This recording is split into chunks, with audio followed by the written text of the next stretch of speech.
So, thank you so much for joining me today. I'm Scott Chesworth, Liaison and Research Support Librarian, providing training and support to researchers at Keele University. Today's session is about managing long documents in Word. I'll give you some hints and tips for structuring a Word document for a long project, such as a thesis, because structuring the document before you start writing in it will save you a lot of time and heartache than trying to restructure it after you finish writing. During the session, I'll be asking you questions via Mentimeter, so please feel free to follow along. You're also welcome to add any questions to the Q&A. And if you can use the upvote option on any of the questions that you would also like to know the answer to, that'll help me to focus on what is important. Okay. I'm going to be doing some live demonstrations to show you the features of what we're doing as we go along as well. So do feel free to follow along with me if you can. So in this session, we're going to mainly look at creating internal references within a document, using Word to create digital connections between elements. We'll also look at the different view options available to help you navigate through the document more easily as you're creating it. I'll be demonstrating some of the key features, and you're welcome to follow along in constructing your own document or just watch. And as this is being recorded, you'll be able to watch back later. But before we begin, let's start with seeing how you feel about managing long documents in Word on the Duck scale. Are you feeling confident and fully inflated as Duck 1? Or are you a little bit unsure as in Duck 5? Or are you really feeling so overwhelmed by the idea that you're actually submerged as in Duck 9? Let's start Mentimeter and see how Duck you are. Okay.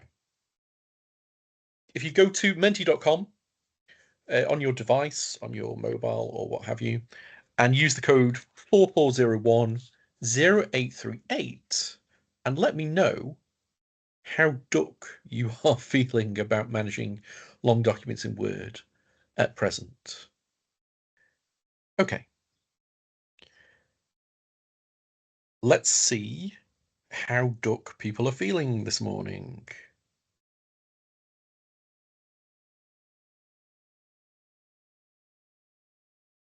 Not bad at all. Good to see 50% at Duck 3. Averages looking at Duck 4 and 5, which is good.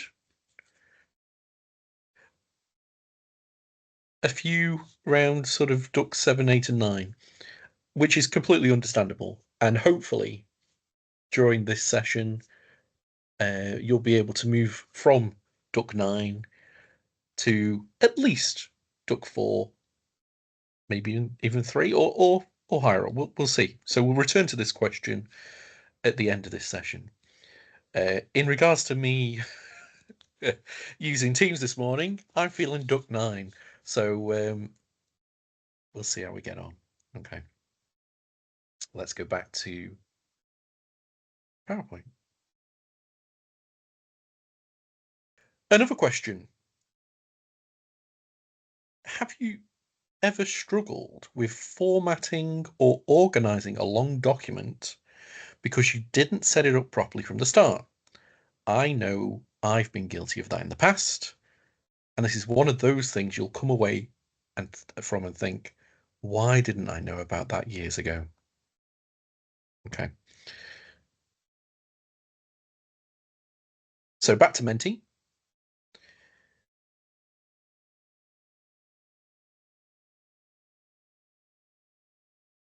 There's definitely a lot of things in this session that I wish I'd known when I was creating documents. So hopefully you'll feel that way after this session as well.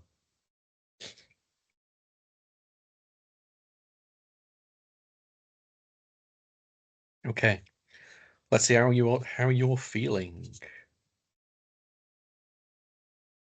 Yeah, okay. So yes, often, and also sometimes as well.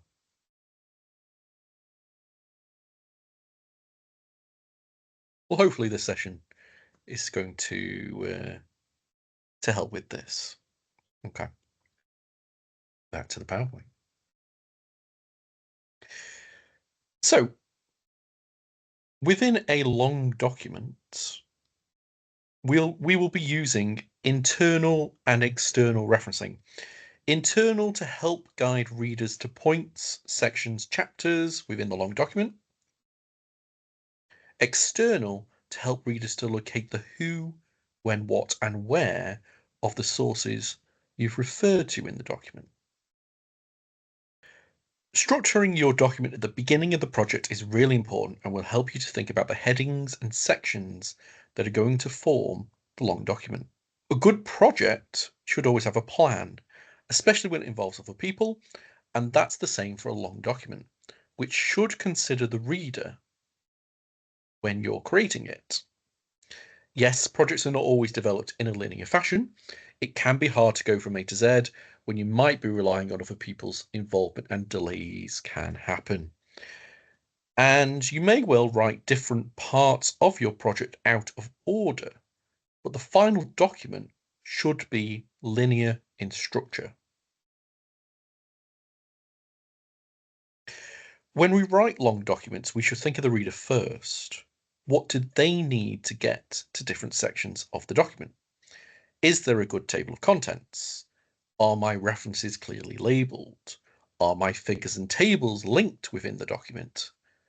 Keep this all in mind as you start to create your document. You can still focus on writing different sections at a time as long as the structure is in place. If you're following along with me, I want you to open a Word document and add some headings and subheadings that could appear in a thesis or report. But just put each heading on a different line. So something that looks similar to what we've got on screen. So introduction, purpose and scope, research questions and objectives, findings and discussion, presentation and analysis of findings, key themes and implications, conclusions, summary of findings, contributions and limitations, future research directions, references, cited works. The sort of headings and subheadings that would appear in a thesis or a report. And this will be the starting point for our document. We're going to change those headings and subheadings to look something like this, using the features within Word. So you can see we've got headings and subheadings and different sections as well. When we start typing, Word doesn't yet know how we want our text to look, but we can use Word's features and functions to get our document looking more coherent, beginning with something called styles. Styles are used to create branching and linking between sections. Think of it as a tree with large branches leading to smaller ones. Everything is connected to the main tree, which is your document. To keep our structure fairly straightforward, we're only going to produce two levels, headings and a subheading. Your long document may require more subheadings levels than that. But for the purposes of our demonstration, we're only going to focus on a heading and a subheading for our sections. Okay, so how do you set up styles? In Word, the Home tab has a section labeled Styles.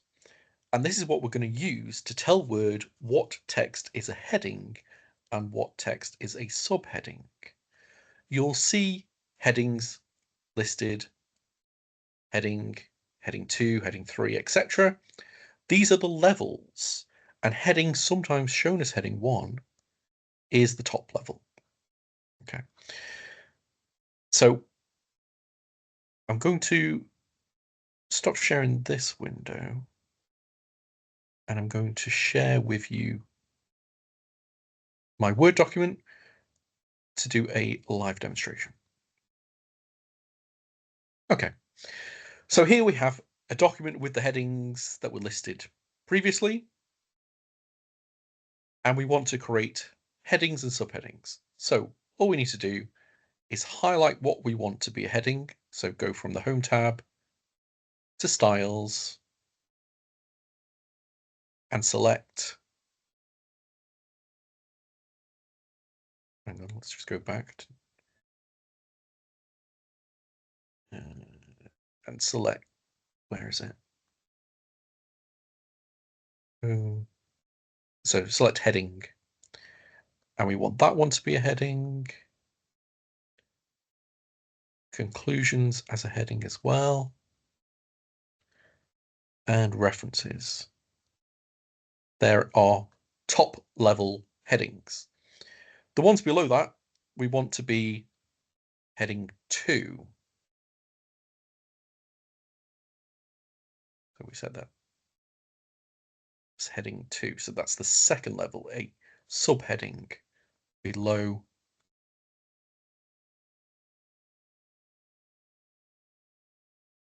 our main headings. There we are. So very quickly within our document, we've now created headings and subheadings.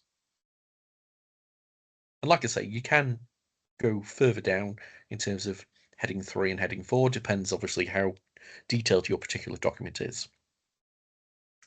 And that's all we need to do at this point. And another question. What heading level would you use for a major section? Here we go.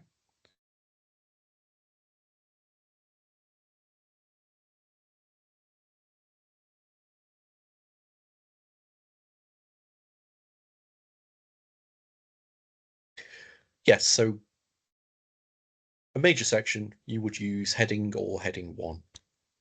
Excellent. Next, we're going to start the groundwork for creating a table of contents, which begins with adding a new page using the page break function. This creates a digital break between the table of contents and the rest of the document so that it doesn't flow or merge into the main content. Typically, a long document will have a main title page that contains information about the title of the document, authors, affiliations, etc. Then a table of contents that has your headings and your subheadings and the page numbers where those appear with links to those areas. Okay.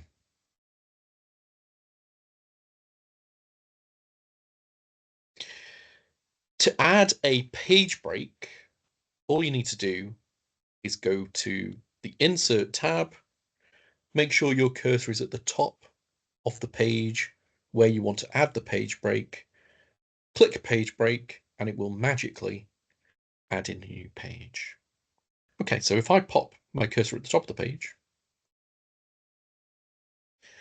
and then Insert, and under Pages here, Page Break. So I've added in a fresh page here, which is not linked to the rest of the document. So any content that we add into this will not flow across the rest of the document.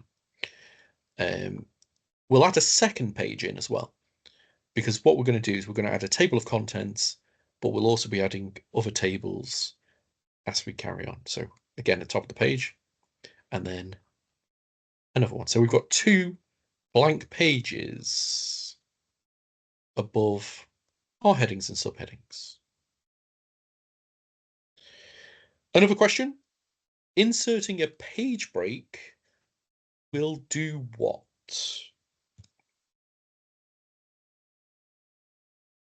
Excellent. Yeah, so it will create a new page and also keep the content separate.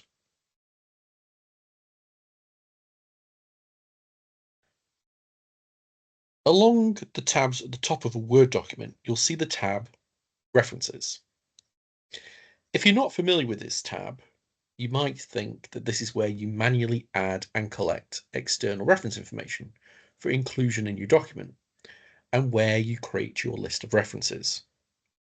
And whilst you can do that using Word, there's more to the References tab than that. There's also a great add-in you can use in Word called RefWorks Citation Manager that syncs with your existing RefWorks library, if you currently use RefWorks, that we'll look at a little later on. We're going to use the References tab to create a table of contents for our document. So in the past, you may have produced your document and then created a table of contents manually afterwards. I know I have. But through Word magic, the table of contents can be created for you from the headings and subheadings that we created earlier. No more adding hyperlinks and anchors into the document, as I have done in the past. To add the table of contents, click the cursor at the top of the new page we created. So the top of the first, the very top page that we've created, that we created using the page break, and then click Table of Contents in the References tab.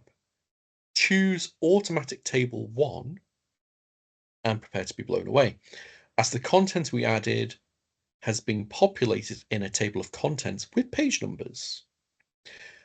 At the moment, these are all to the same page because that's where they are in the document. So as we start adding things in, you'll be able to see that working more effectively. So we go up to the top page. We'll put our cursor in at the top. We'll go to the References tab, and you'll see Table of Contents. Choose Automatic Table 1.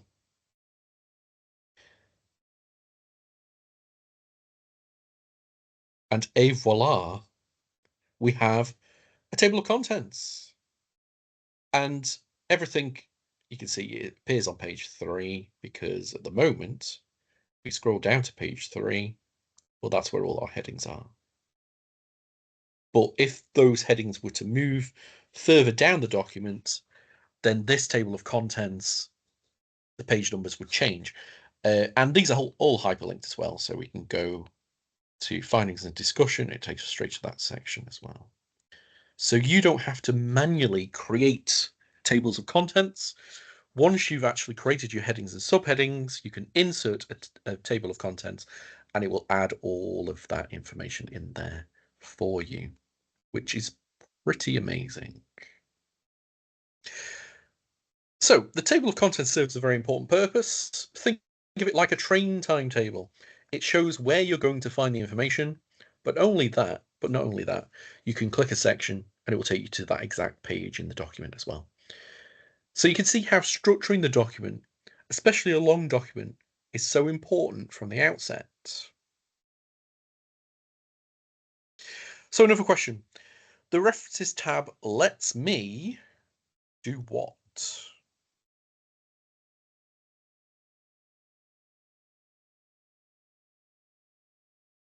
Okay, let's see what you think. Yes. Oh, good, everyone. Insert a table of contents. Yes.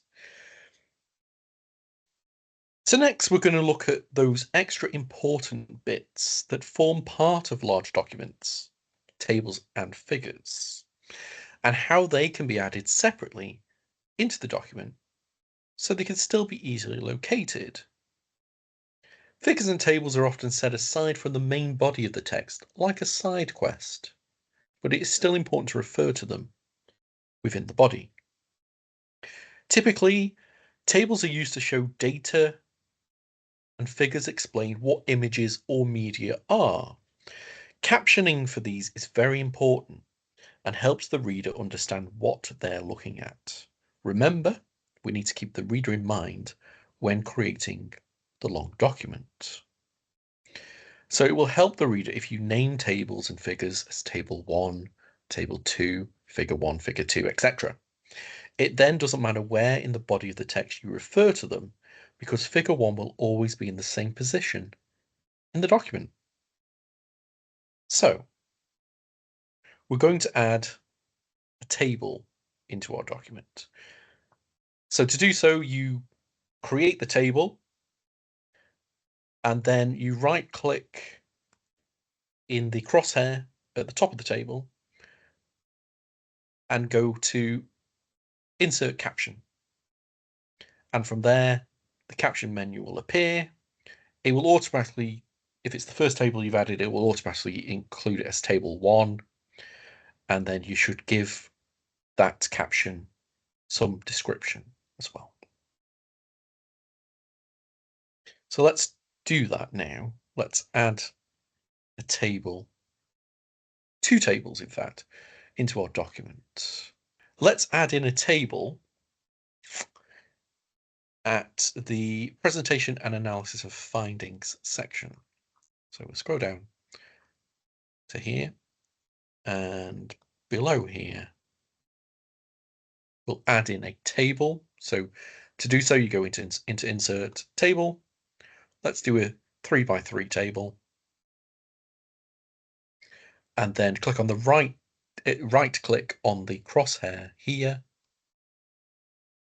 insert caption, and table 1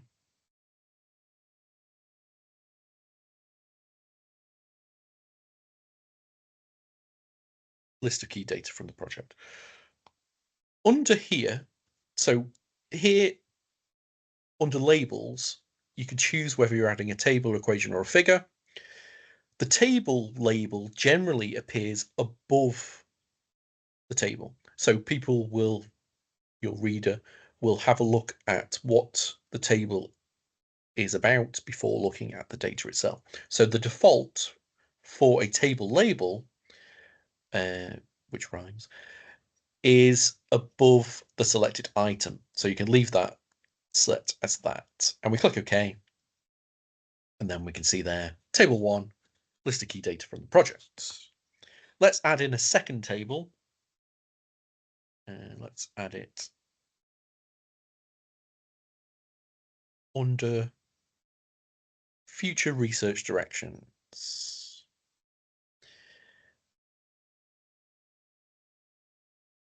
Let's do a 3x3 again. Right click, insert caption. It automatically knows it's table 2, so it's giving you that.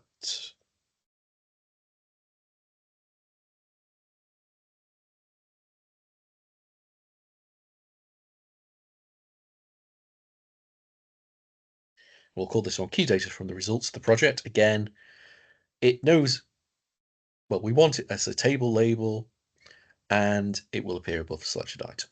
Click OK. And there we now have table 1, list of key data from the project, key data from the results of the project. So 2 tables within our document. We'll also, while we're here, add some figures. So figures are often images or sort of media, and the captions for a figure more often appear below the image, so that you see the image and then you read the description of what the image is about. So let's put in a figure under purpose and scope. We're going to put in an image. So I'll go to insert, pictures, stock images,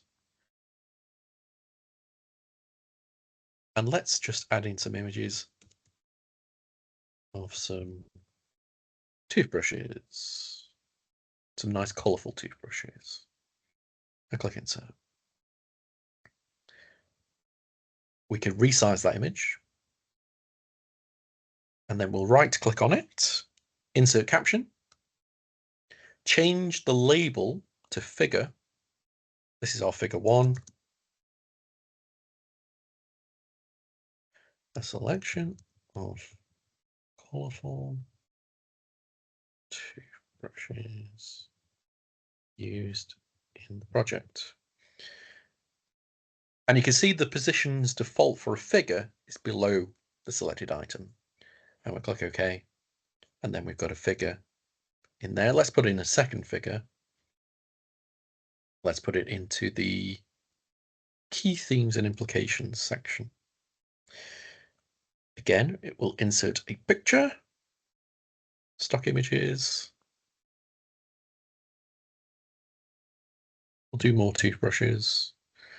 Let's go with these ones. Resize the image. Right click, insert caption. It recognizes that it is the second figure, and it's defaulted the label to figure as well because that was the last one that we did.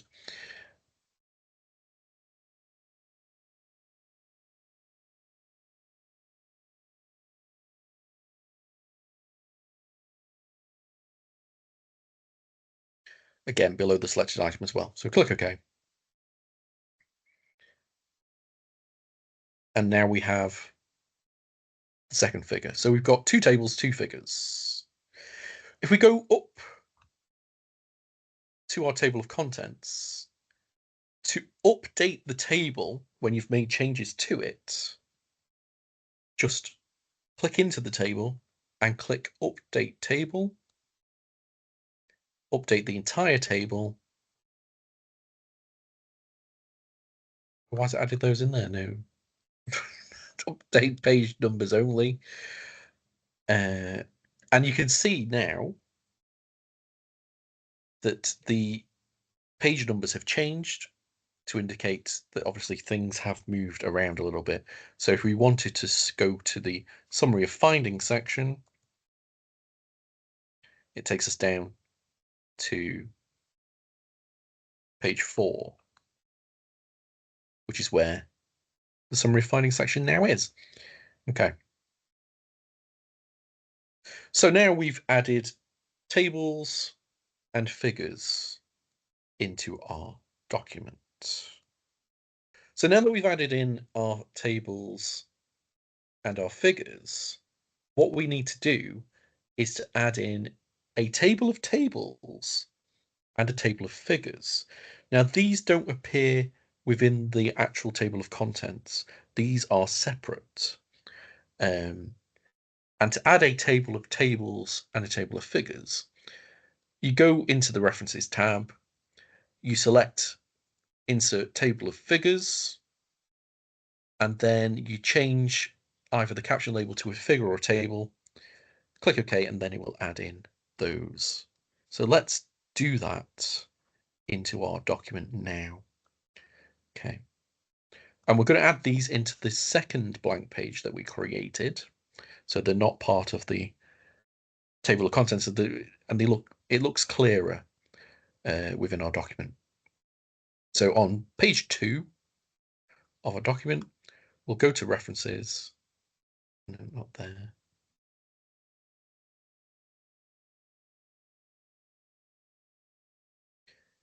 Under Captions, insert Table of Figures. Let's add in the table of tables first. So we change the caption label to table, click OK, and there we have table 1 on page 3, table 2 on page 4. And then below that, back to insert table of figures, change this to, oh no, it's already set to figure. Click OK, and we have the table of figures. So these are also hyperlinked. So if we click on this link here, that'll take us down to table 2 on page 4. So we're creating internal links within the Word document, which will allow our reader to navigate through the document to get to the points that they need to get to. So the table of contents helps with that navigation, and also the table of tables helps you to navigate to the particular tables, and again the same for the table of figures. So the reader can find exactly where in the document those tables and figures are located. But what if you refer to a figure or table in the text long after the page it appears on? We don't want the reader to have to scroll all the way back to the table of tables or table of figures. Click the link and go to the table. What we need to do instead is to add cross-referencing within our document so that whenever we refer to table 1 in the text, clicking the link will take the reader to table 1.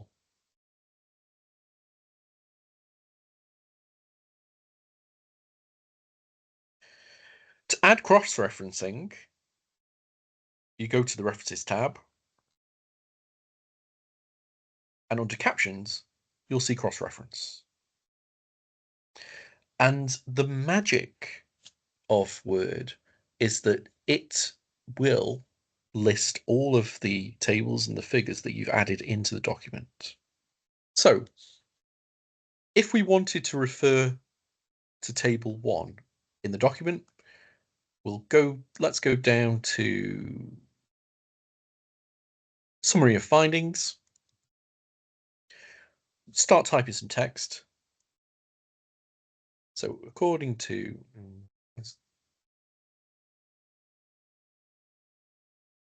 there we are. According to, when you want to enter your cross-reference, you just go to cross-reference,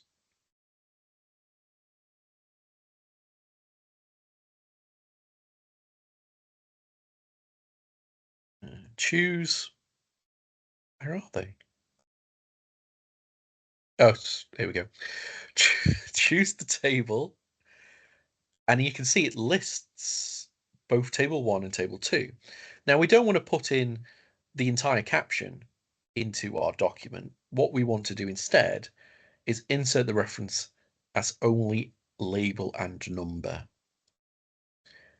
So it will add in according to table 1. There we are. You see that? And we can close that. According to table 1, data shows that. Okay. So now this is hyperlinked. If we click this, it will take us to table 1. So it will take the reader to table 1, which is really, really useful. And it doesn't matter where you insert that cross-reference within the document. So let's say we wanted to put it under, well, maybe not there because you can see it quite easily. A little bit further down, maybe in future research directions. Okay.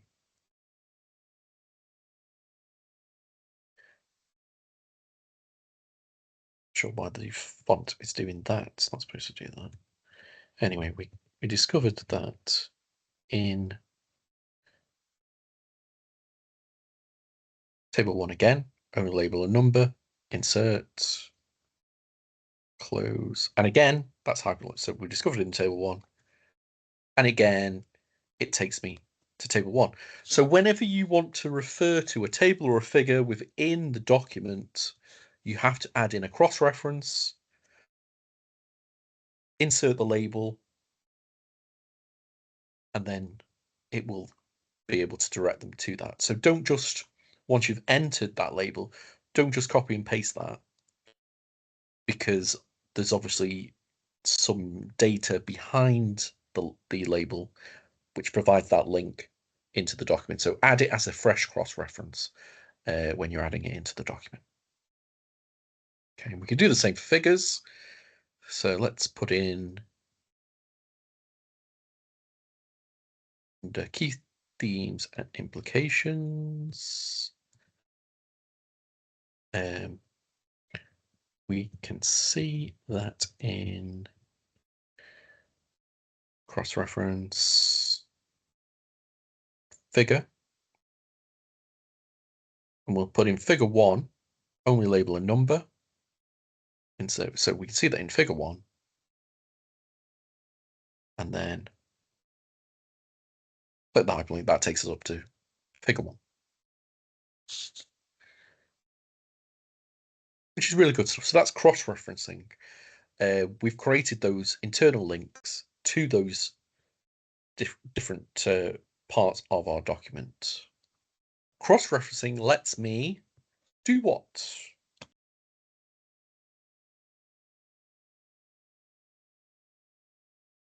Yeah, it creates links across different sections of a document.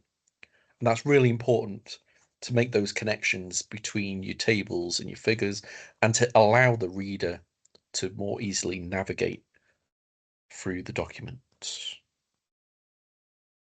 So far so good. We've looked at defining headings and subheadings, creating page breaks, creating a table of contents, adding tables and figures, adding tables of tables and tables of figures, and cross-referencing our tables and figures. So let's look at some of the features within Word that will help you and the reader to navigate more easily within this long document. A tool you're going to find really useful is the navigation pane. This appears at the side of your document, lists all the sections of your document once you've set them out, and lets you click through to a section. You'll find the navigation pane by clicking the View tab, and under Show, check the box for navigation pane. If it's getting in the way, just click the cross symbol on the pane to remove it. Other view options available. So another useful function under View can be found in the Zoom section called Split, which will split your screen into two halves. And I've got a short video showing you how that works. So you'd be able to view one part of your document at the top of the page and scroll further down the document in the second half, or vice versa, which is ideal if you want to add some more context to a figure or table that you're referring to without having to move up and down from it. So let's see that in action.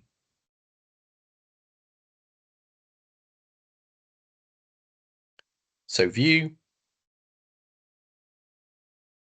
Split. So you can see you've got two halves of the page, and you can scroll either the bottom page or the top page to various points within the document. So that allows you to work on 2 points of the document at once. So that's quite useful. If you're working on multiple documents, multiple Word documents, rather than clicking minimize, maximize to go through the different ones, you can actually use the switch windows option, and you can switch seamlessly between two different document windows. That's pretty straightforward. Focus mode.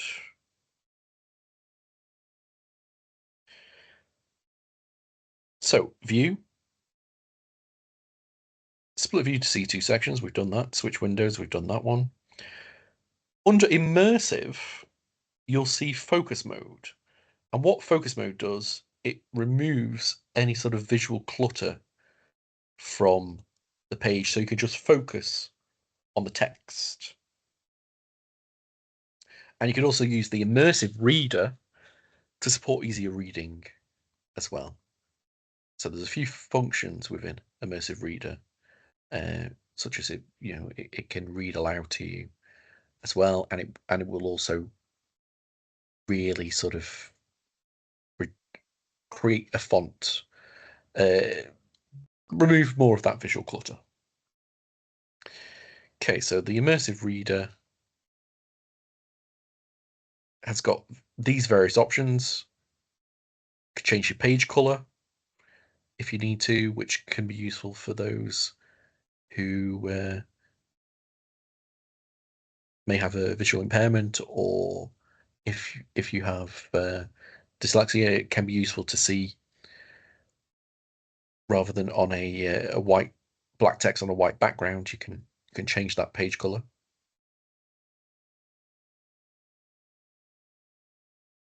So here, focus mode removes the visual clutter, so you could just focus on the document itself.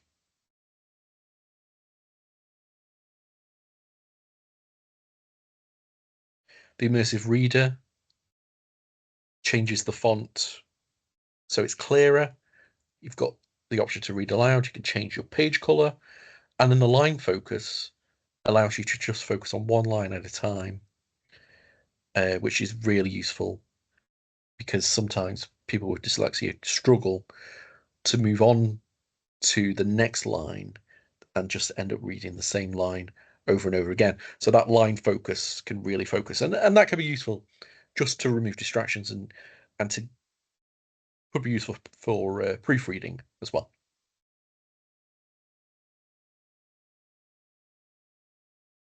Okay, so another question. The navigation pane is found under which tab?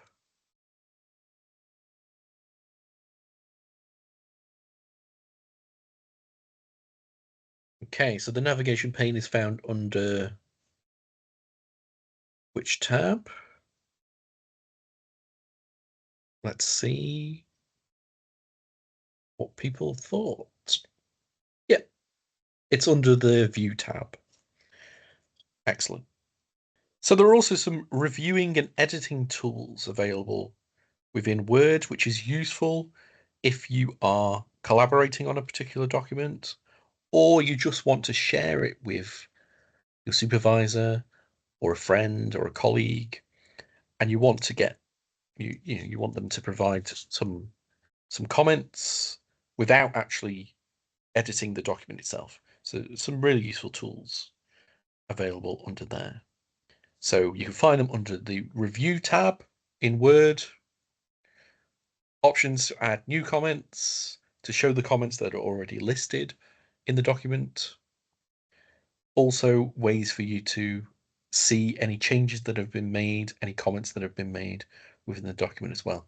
So all some really useful tools for collaborating.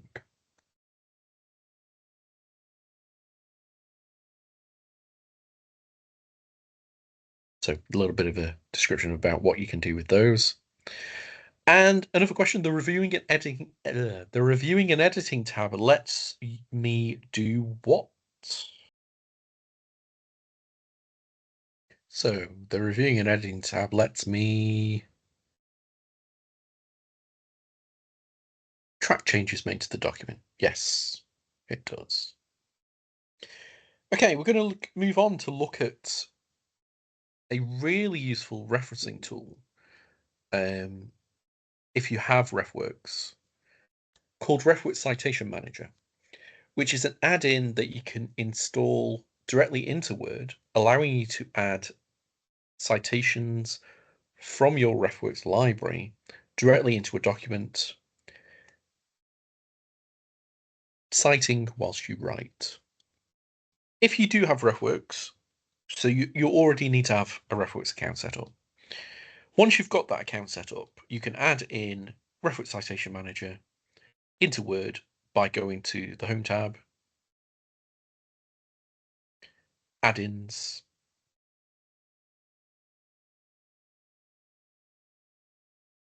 go to More Add-ins, taking you to the Office store, search for RefWorks, and you'll see RefWorks Citation Manager. It's this one, the newest version that you would need to install. When you've added that, what it does is it adds RefWorks to your tabs along the top. So I think, so that one? Yes, this one. Okay. So it adds RCM as a tab, which opens as a sidebar in Word. You have to sign into it using the same username and password that you use to sign into your RefWorks library. And what it does is it syncs with the RefWorks library so that you can add references directly into your document from your library. So the first thing to do is to set it up to the citation style that you want the citations to appear in. So I've got it already set up to Harvard Cite Them Right, but if I wanted to change that, I could. Let me just show you that again.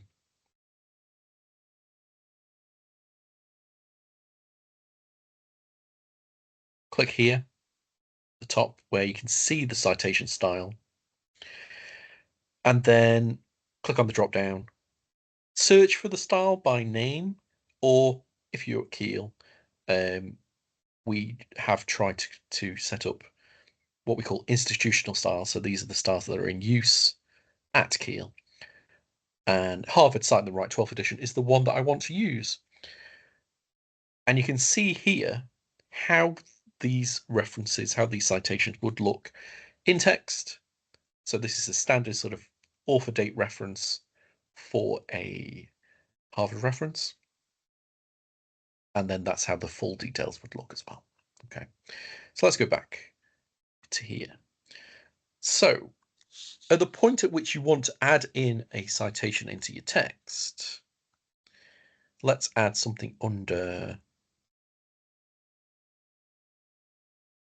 summary of findings, contributions or limitations.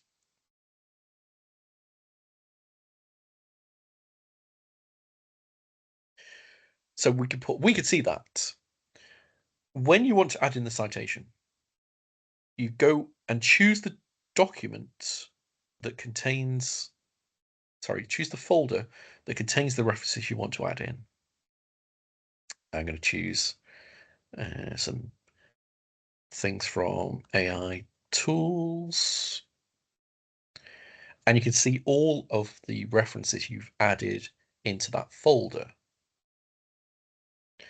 We're going to add in a direct citation rather than an indirect one. So that is where we are referring to it directly as part of the natural flow of our text. So to do that, let's find the reference we want to add in.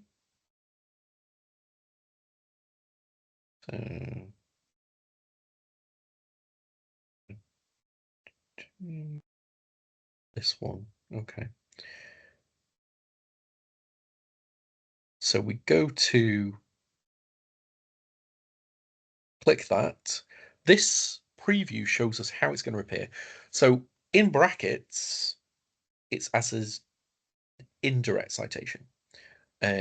We want it to appear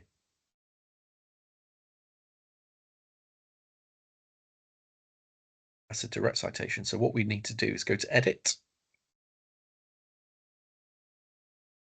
and choose Display as Author Year. So it will display as the author outside of the brackets and then the year inside brackets. And we can see here how that will appear at the top. And when you're ready to insert the citation, you just click Insert Citation. And you can see there we've got a direct citation. We can see that Novak and Verba 2014. And then you carry on typing.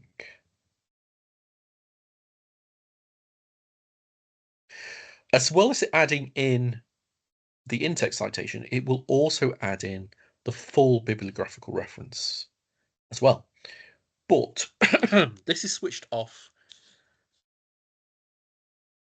by default, just so that Word doesn't slow down. To switch it on, you just go to the three dots menu, go to bibliography, switch that on, and then it will add in your references section under cited works, the full reference as it would appear in the Harvard referencing style.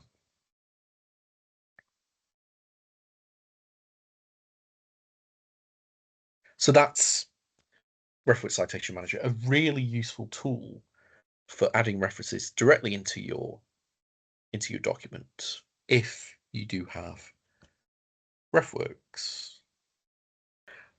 Let's move on to have a look at some tips and tricks that are also available within Word.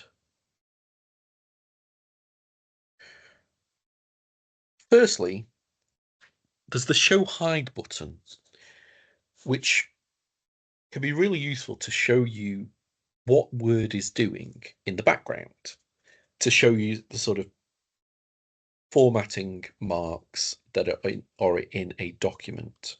Sometimes you'll think, why has Word put that space there? Or, why isn't it indenting the way that I expected it to? Why has that bullet point appeared? And the show hide button will display all of those formatting marks in your document, hopefully helping you to get to the bottom of why Word is doing what it's doing.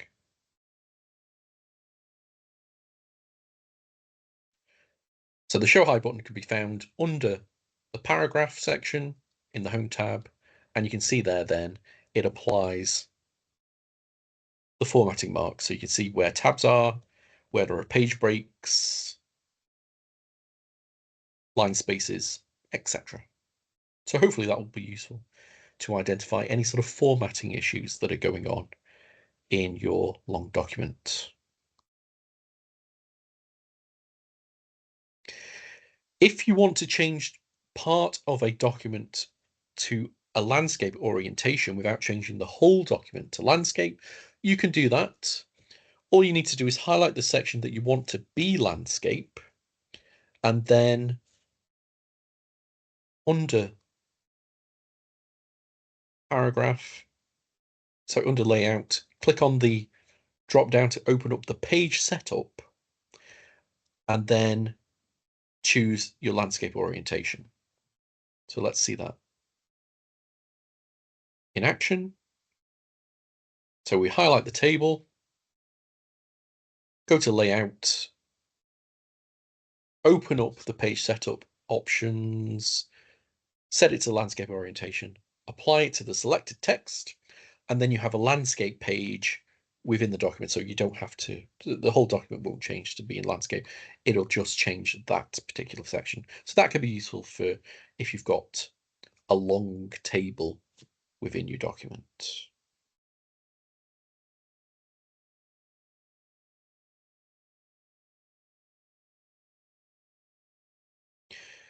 If you've got lots of images or within your document, long documents in themselves are going to be quite large in terms of file size.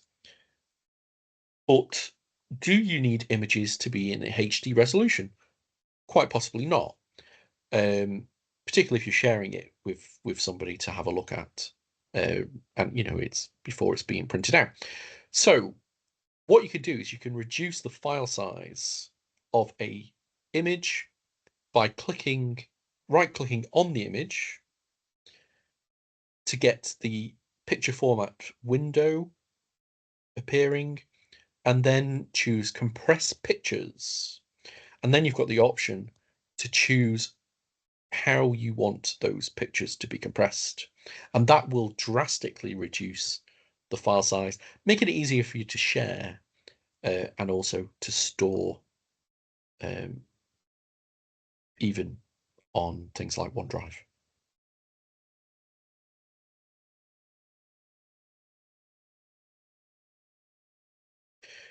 You might want to consider when you're sharing your document, instead of sharing the Word document, which could be possibly edited, share it as a PDF. The hyperlinks will all still work within that document, and the bookmarks that you've set, all the cross-references, it will all still be a dynamic document, but it won't be editable. So saving it as a PDF is quite straightforward. All you need to do is go to save a copy, and then when you're selecting your file type, change it from Word to PDF, and you'll have a PDF document that is still a dynamic document. And obviously, get into the habit of backing up and saving regularly. If you're using OneDrive, then it will automatically be saving, but obviously do make sure that it is, but also consider saving it in various different places as well. Particularly if it's a very important document that you don't want to start from scratch with again, because we've all had those nightmares. I certainly have in the past. So always make sure that if you are using OneDrive that it is saving. It should save automatically, but do make sure that it is. and consider using the cloud rather than saving it saving it locally, because at least then it will be updating constantly. And obviously consider saving multiple drafts if you need to. So let's summarize. Word provides some great tools to help us to create those internal references within a document. We've set headings and subheadings, added page breaks, added a table of contents, added tables and figures, created tables of tables and tables of figures, and created cross-references within the document. We've also looked at the different ways you can navigate, review, and edit a document, as well as adding external references using Reference Citation Manager. We've also looked at a few useful tips, tricks, and advice around saving, reducing file size, adding landscape pages, and seeing what Word is doing with our formatting. There's more Word can do, but this provides some of the key elements to structuring and managing long documents in Word. So let's return to our Duck scale. How are you feeling now about managing long documents in Word following what I have gone through in this session today? Let's see how Duck you are now.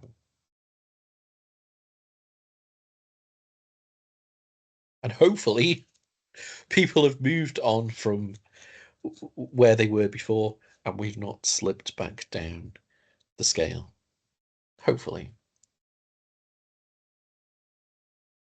So are you feeling really inflated, as in Duck 1? So you're really confident and you're ready to get started on creating that long document? Or are you now feeling really sort of submerged, overwhelmed? Hopefully not. Or are you still a little bit, yeah, I'm okay about it, but maybe by doing it, by practicing it, you'll feel better about it. Let's see how Duck we are feeling.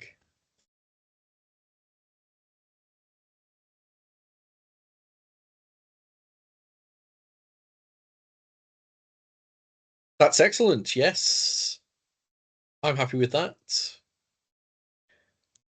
So we had a lot of 7s, 8s, and 9s before.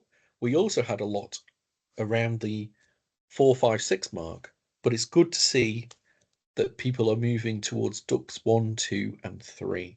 So that's really, really pleasing to see. I'm very happy with that. My work here is done. So thank you so much for coming along to this session. I hope it's been useful. It's been really useful to see how Duck you have felt as the session has progressed. Good luck creating your own long documents within Word. Excellent. Thank you. Have a good day.